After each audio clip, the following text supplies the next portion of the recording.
Hello बच्चों, कैसे हैं आप सभी। आई होप सभी लोग अच्छे होंगे। तो चलिए बच्चों, आज की इस वीडियो में हम रसायन विज्ञान के बहुविकल्पीय प्रश्न को पढ़ने वाले हैं। टोटल हम इस वीडियो में कुल 10 प्रश्न को पढ़ेंगे और देखेंगे, आप खुद को भी टेस्ट करिएगा कि आपको कितने सवाल आ रहे हैं। और वैसे ही मैं तो सारे का आंसर बताऊँगी ही, लेकिन आपको खुद भी आंसर सारे का आना चाहिए। ठीक है बच्चों, चलिए फिर आज का पहला सवाल है, मैग्नीशियम धातु का वायु में जलना एक उदाहरण है। किस चीज़ का एक उदाहरण है कि जब मैग्नीशियम धातु है वायु में जलती है। पहला ऑप्शन भौतिक परिवर्तन का, दूसरा रासायनिक परिवर्तन का, सी ऑप्शन ऊष्मागतिकी का, या फिर डी ऑप्शन इनमें से कोई नहीं।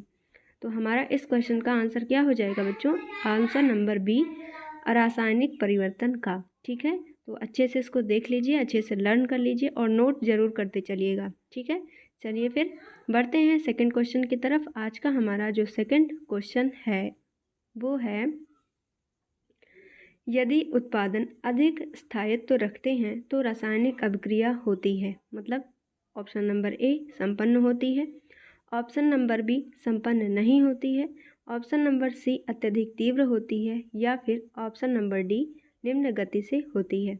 यदि उत्पाद अधिक स्थायित्व रखते हैं तो रासायनिक अभिक्रिया कैसी होती है? तो इसका सवाल का आंसर क्या हो जाएगा, सोच के बताइए। 5 सेकंड का टाइम आपको देती हूँ। बहुत ध्यान से प्रश्न पढ़िएगा और ध्यान से देखिएगा कि क्या लिखा हुआ है इस सारे सवाल में और सारे ऑप्शंस में। ठीक है बच्चों, तो आपके पास टाइम है, सोच लिया आपने। चलिए फिर आंसर हम देखते हैं। इसका क्या है? ऑप्शन नंबर ए संपन्न होती है। ठीक है, सवाल का आंसर क्या हो जाएगा? संपन्न होती है। यदि उत्पाद अधिक स्थायित्व रखते हैं तो रासायनिक अभिक्रिया होती है क्या? संपन्न होती है। ठीक है बच्चों, सवाल समझ में आ गया ना? कोई डाउट? अगर कोई डाउट आए तो ज़रूर से कमेंट करके अपना डाउट बताएं। चलिए फिर थर्ड क्वेश्चन की तरफ बढ़ते हैं। ये क्या है? एक रासायनिक अभिक्रिया लिख रखी है। पहले इस रासायनिक अभिक्रिया को ध्यान से पढ़ते हैं। 2FeCl3 plus 2H2O plus Y। उसके बाद आगे है reaction 2FeCl2 plus H2SO4 plus 2HCl। ठीक है, ये एक रासायनिक अभिक्रिया है। तो यहाँ पे जो रासायनिक अभिक्रिया में Y लिख रखा है, Y की जगह तो कोई एक एलिमेंट आएगा ना, तो वही पूछा जा रहा है आपसे कि Y में ये जो Y जगह है, मतलब समझ लो क्वेश्चन मार्क की जगह में है। ठीक है, तो Y रासायनिक अभिक्रिया में जो ये Y है ये क्या है? निम्नलिखित में से क्या है? Option number A S, option number B SO2, option number C H2S, या फिर ऑप्शन नंबर डी इनमें से कोई नहीं। इस क्वेश्चन का आंसर हमारे क्या हो जाएगा? H2S, यानी कि ऑप्शन नंबर सी हमारा क्या हो जाएगा? इस क्वेश्चन का राइट आंसर हो जाएगा। समझ आ गया ना? चलिए फिर आगे वाले क्वेश्चन की तरफ देखते हैं। क्वेश्चन नंबर 4, अमोनिया और हाइड्रोजन क्लोराइड संपर्क में आने पर क्रिया करके बनाते हैं इनमें से क्या? Option number A ammonium oxide, option number B ammonium chloride, option number C ammonium sulphide, या फिर ऑप्शन नंबर डी इनमें से कोई नहीं। देखिए ध्यान से, ऊपर जो लिखा हुआ है दो ही चीज़ लिखी हुई है, अमोनिया और हाइड्रोजन क्लोराइड। यानी कि जो उत्पाद बनेगा उसमें क्या बनेगा? उसमें क्लोराइड होना चाहिए, है ना? तो इसमें जो है इस क्वेश्चन का हमारे आंसर क्या हो जाएगा बच्चों? अमोनियम क्लोराइड बनेगा। ठीक है, और इसके बाद ध्यान रखिएगा कि अमोनिया और हाइड्रोजन क्लोराइड संपर्क में जब आते हैं तो अमोनियम क्लोराइड तो बनता है, लेकिन साथ में सफ़ेद धुआं भी बनता है। ठीक है, ऑप्शन देखिए, क्वेश्चन में क्या है? अमोनिया और हाइड्रोजन क्लोराइड। तो ये इसका मतलब क्या है? रिएक्शन में जो है क्लोराइड जरूर आना चाहिए, जो हमारा उत्पाद बन के आएगा। तो ऑप्शन नंबर बी हमारा क्या हो जाएगा? करेक्ट आंसर हो जाएगा। पांचवा सवाल आज का है, खाने के सोडे का रासायनिक सूत्र क्या है?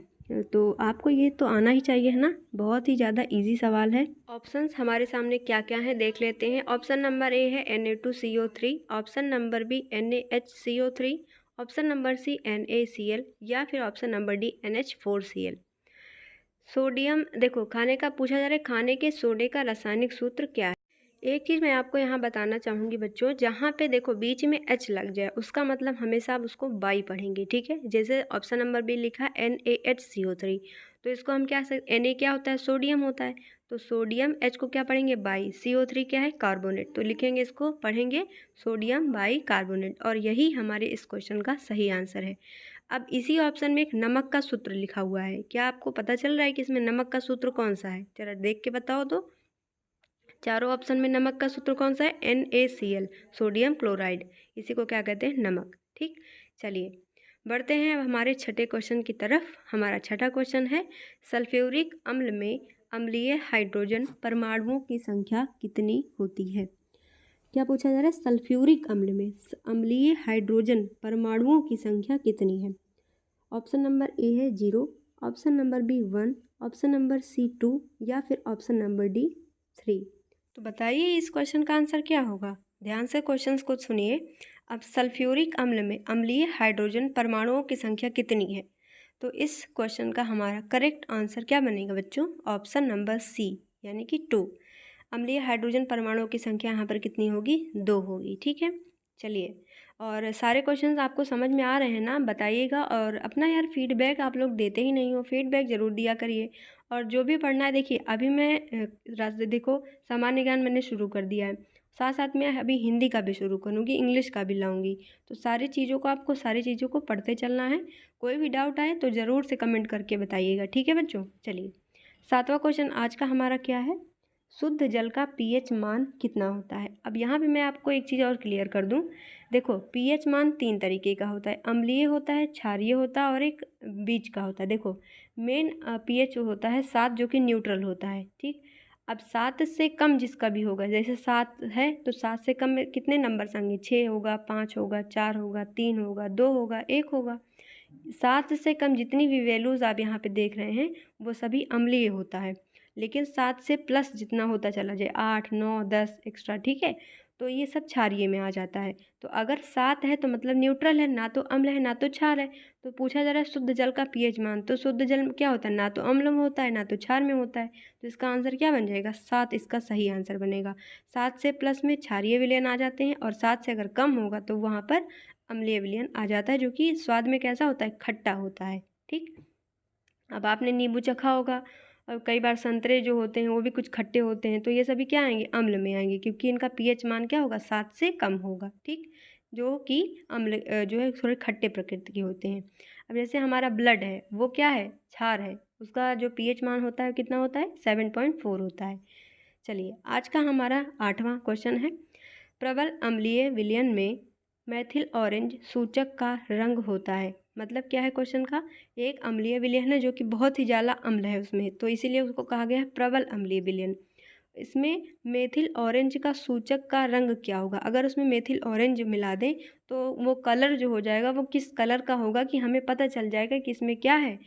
ये क्या है? मेथिल ऑरेंज है। ठीक है, तो हमारे इस क्वेश्चन का सही आंसर क्या हो जाएगा? सोच के बताइए। ये आंसर होगा इस क्वेश्चन का ऑप्शन नंबर डी, रंगहीन होगा। विलयन कैसा होगा? रंगहीन। तो हमें पता चल जाएगा क्या है उसमें? मेथिल ऑरेंज है। ठीक, आज का हमारा सेकंड लास्ट क्वेश्चन है, 9th नंबर का क्वेश्चन। बेकिंग पाउडर का एक अवयव सोडियम हाइड्रोजन कार्बोनेट है, इसका अन्य अवयव है कौन सा? ऑप्शन नंबर ए हाइड्रोक्लोरिक अम्ल, ऑप्शन नंबर बी टार्टरिक अम्ल, option number C sodium carbonate, option number D या फिर इनमें से कोई नहीं। क्वेश्चन को बहुत ध्यान से समझेंगे। बेकिंग पाउडर का एक अवयव क्या है? सोडियम हाइड्रोजन कार्बोनेट है। तो पूछा जा रहा है अन्य अवयव इसका कौन सा है? हाइड्रोक्लोरिक अम्ल है या फिर टार्टरिक अम्ल है या फिर सोडियम कार्बोनेट है या फिर दिए गए ऑप्शन में से कोई नहीं। ठीक, अच्छा एक चीज़ मैं आपको बता दूं, किसी बच्चों को इसमें कन्फ्यूज़न तो नहीं है, जो लास्ट में ऑप्शन होता है कोई नहीं, इसका क्या मतलब होता है? देखो मैं समझा दूँ, आपको क्लियर कर दूँ, बहुत बच्चों को डाउट आता है।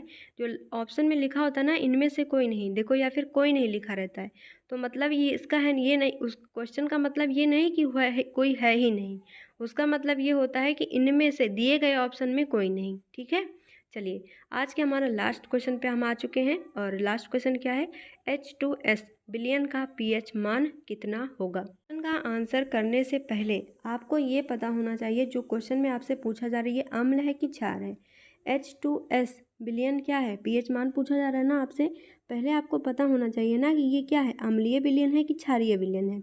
तो इसका आंसर याद रखिएगा, ये क्या है? एक अम्लीय विलयन है। ठीक है बच्चों, तो अगर इसका पीएच मान पूछा जा रहा है कि कितना होगा, तो आंसर क्या होगा? ऑप्शन देखिए, option number A 0, option number B 7 से कम, ऑप्शन नंबर सी 7 से अधिक, ऑप्शन नंबर डी 7। 7 तो बिल्कुल भी नहीं होगा और 0 भी बिल्कुल भी नहीं होगा। 7 क्या है? एक न्यूट्रल है और 0 का मतलब 0 कुछ है ही नहीं, उसका मतलब है क्वेश्चन का ऑप्शन का कोई मतलब ही नहीं है। आपके सामने बच गए दो ऑप्शन, 7 से कम या 7 से अधिक। अगर आपको पता है कि H2S कैसा विलेन है, अम्लीय विलेन है, तो अम्ल क्या होता है, जिसका pH मान 7 से कम होता है, वही अम्लीय विलेन होता है। तो आंसर आसानी से आपका आगे कौन सा होगा आंसर, 7 से कम। 7 से अधिक, अगर 7 से अधिक होता तो कैसा विलेन होता, क्षारीय विलेन होता, लेकिन ये आंसर नहीं होगा हमारा। तो ये हमारे 10 क्वेश्चंस हमने कंप्लीट कर लिए हैं बच्चों। तो आज के सारे क्वेश्चंस आपको कैसे लगे ज़रूर कमेंट करके बताएं, और चैनल को हमारे ज़रूर सब्सक्राइब करिए। और इसी तरीके से हम सारे सब्जेक्ट को पढ़ेंगे, धीरे धीरे से पढ़ेंगे, लेकिन सारा हम कंप्लीट करेंगे सारे इंपॉर्टेंट क्वेश्चंस के साथ।